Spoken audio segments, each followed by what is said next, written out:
BJP এবং কমিশনের বিরুদ্ধে আঁতাতের অভিযোগে মমতা বন্দ্যোপাধ্যায় যেমন সরব হয়েছেন, তেমন তৃণমূল কংগ্রেস তারা কিন্তু ইতিমধ্যেই সোশ্যাল মিডিয়ায় পোস্ট করেছে বিজেপির প্রতীক, যা দেখা যাচ্ছে নির্বাচন কমিশনের লেটার হেডে বিজেপির প্রতীকই প্রমাণ করে কমিশন বিজেপির বি টিম। কমিশনের একটি নোটিশ পোস্ট করে সোশ্যাল মিডিয়ায় এমনই দাবি তৃণমূল কংগ্রেসের।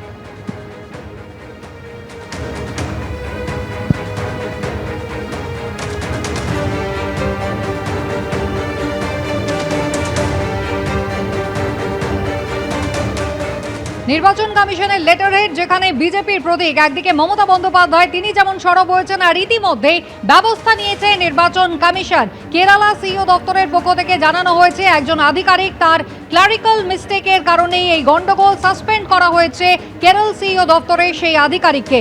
কর্মীর ভুল জানিয়ে ব্যাখ্যা দিয়েছে কেরলের মুখ্য নির্বাচনী আধিকারিকের দপ্তর। বিজেপির প্রতীক দেওয়া কমিশনের একটি চিঠি সংবাদ মাধ্যমে প্রকাশিত হয়েছে। সম্পূর্ণ ক্লারিক্যাল মিস্টেক নজরে আসতেই সংশোধন করা হয়েছে, সাসপেন্ড করা হয়েছে অ্যাসিস্ট্যান্ট সেকশন অফিসারকে। তদন্ত শুরু হয়েছে, ব্যাখ্যা দিয়ে পোস্ট করলো কেরল মুখ্য নির্বাচনী আধিকারিক।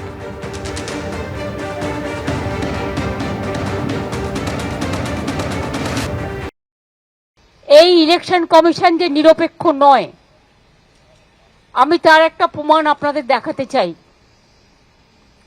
ইলেকশন কমিশনের নোটিফিকেশনে বিজেপির ভোটের চিহ্ন, সিম্বল নিশ্চয়ই আপনারা দেখতে পাচ্ছেন। এই দেখুন বিজেপির সিম্বল। একটা ইলেকশন কমিশন তাহলে কার ইশারায় চলছে, কার কথায় চলছে?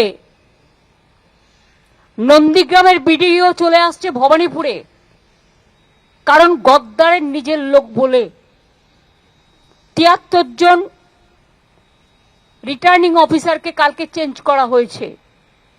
এর আগে চিফ সেক্রেটারি থেকে, হোম সেক্রেটারি থেকে, ডিজি থেকে, সিপি থেকে প্রায় ৬০-৭০ জন আইএস আইপিএস কে বাংলায় যারা কাজ করে বাইরে পাঠিয়ে দেওয়া হয়েছে। এবং কখনো কখনো বলে না ঠাকুর ঘরে কে, আমি তো কলা খাইনি। And now the cat is out of the bag.